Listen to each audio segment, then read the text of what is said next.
안녕하십니까, 박사호입니다. 아프리카 지부티의 미군 기지 캠프 르모니어입니다. 미국은 해외 500여 곳의 군사 기지를 유지하고 있습니다.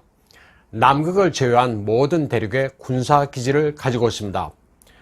지부티는 한국인에게 국명조차 생소한 나라지만 과거 식민지를 경영해본 웬만한 전통적 강대국들은 모두 여기에 군사 기지를 가지고 있습니다. 세계 각국이 군사 기지를 유지하면서 각축을 벌이고 있습니다. 미군은 여기에 5,000명의 병력을 주둔시키고 있습니다. 세계 다른 곳의 미군 기지와 마찬가지로 장병들의 복지와 쾌적한 일상을 위한 시설이 상당히 훌륭합니다. 글로벌 프리젠스로는 최고인 미군뿐 아니라 중공군, 일본 자유대의 기지도 여기에 있습니다. 또 아프리카에서 두 번째로 큰 프랑스의 해외 군사 기지도 이곳에 있습니다. 사우디와 터키도 들어올 예정입니다. 과거 프랑스의 식민지였던 지부티는 바게트와 와인, 거리면까지 프랑스의 문화적 색채가 강한 곳입니다. 현지인들도 프랑스어를 곧잘 구사합니다. 아랍과 아프리카 문화도 공존합니다.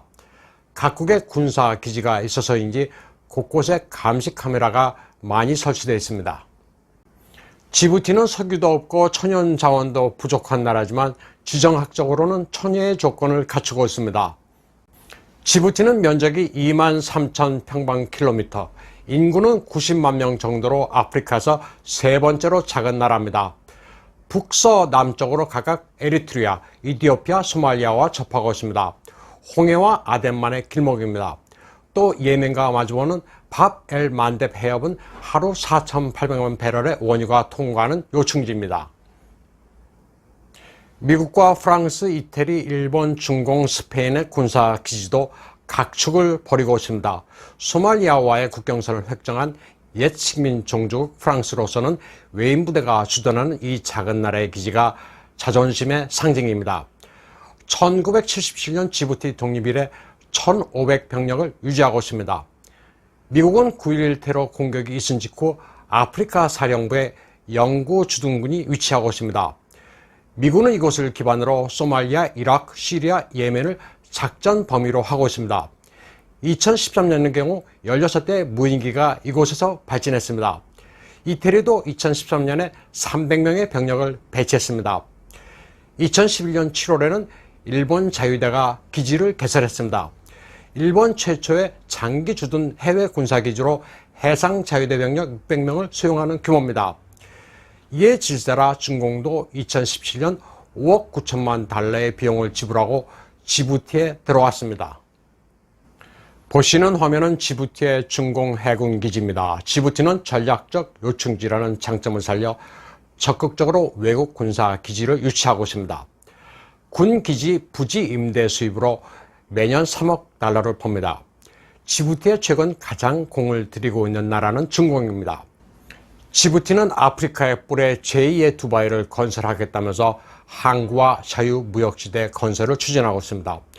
지부티는 이를 위해 중국 수출입은행으로부터 9억 7,500만 달러를 빌리기도 했습니다. 중공은 지부티의 철도 사업에도 진출하고 있습니다.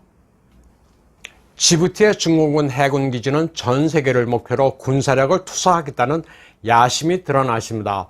아프리카는 과거 명나라 때 정화 제독이 항해하고 돌아온 곳으로 이른바 해군몽의 상징적인 지역입니다. 그런데 이 같은 중공의 군사적 야심에 대응하기 위해 인도와 일본이 손을 맞잡았습니다. 일본, 인도 양국은 9월 10일 자유대와 인도군 간에 ACSA를 체결했습니다. ACSA는 Acquisition and Cross-Serving Agreement의 약자로 상호 물자 서비스 교환 협정입니다.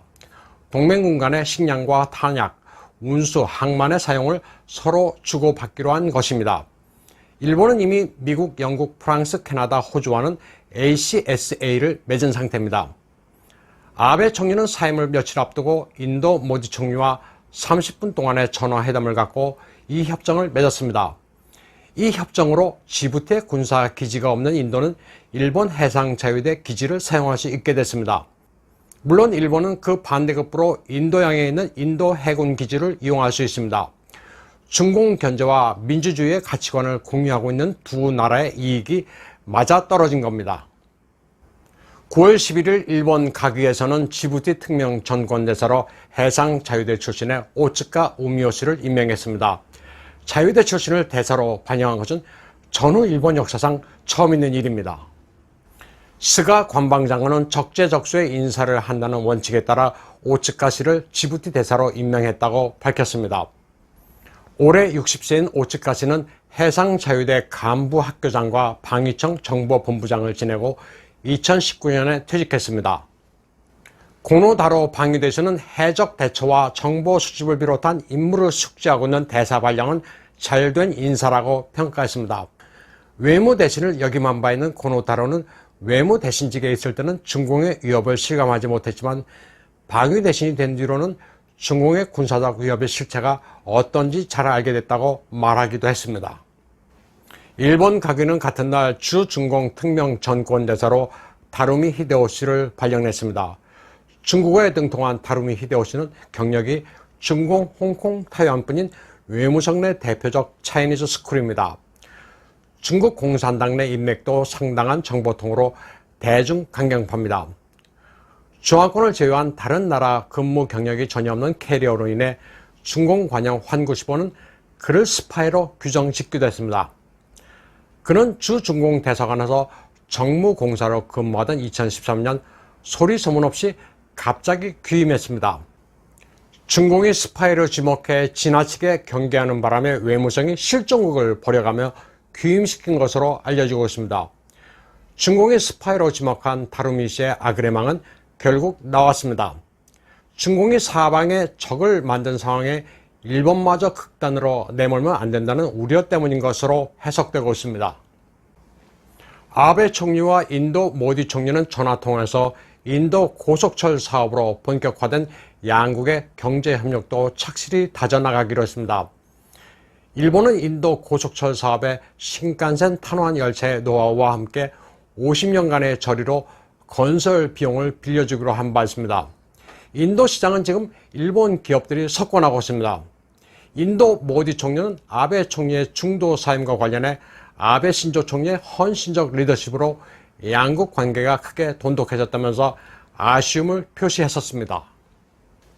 한편 인도는 9월 10일 암발라 공군기지에서 프랑스의 라팔 전투기 도입 기념 행사를 가졌습니다.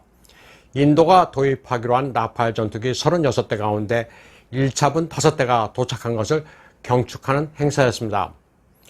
여기에는 프랑스 국방장관 플로랑스 팔리도 참석했습니다. 마크롱과 왕위의 회담 직후 프랑스 국방장관이 중공의 주적인 인도의 전투기 도입 행사장에 나타난 것입니다. 라팔 전투기가 전시된 공군기지 경납고에서 치러진 행사에서 종교 지도자가 주문을 외우고 있습니다. 사르바 다르마 푸자라는 전통 종교의식으로 한국식으로 보면 돼지머리 곳에 해당하는 겁니다. 전투기의 무사 비행과 승리를 빌고 있습니다. 한편 인도가 타이완으로부터 중고 미라지 2000 전투기를 구매할 수 있다는 이야기가 인도 타이완의 방송과 군사 전문가들 사이에서 급속히 공론화되고 있습니다. 미라지 2000은 타이완 공군이 92년에 도입해 이미 노후한 기종입니다. 그동안 타이완은 중공의 눈치를 보는 프랑스의 비협조로 미라지 2000의 업그레이드를 제대로 하지 못했습니다. 때문에 인도가 이 전투기를 구매할 경우 프랑스가 적극적으로 업그레이드를 도울 것이라는 계산입니다.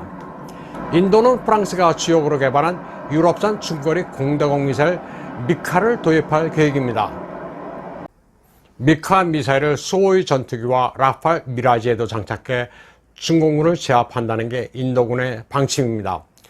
미라지 2000은 비록 노후에 성능이 다소 제한적이지만 국경 분쟁의 공대공이나 대지 공격에는 효과적이라는 게 군사 전문가들의 견해입니다.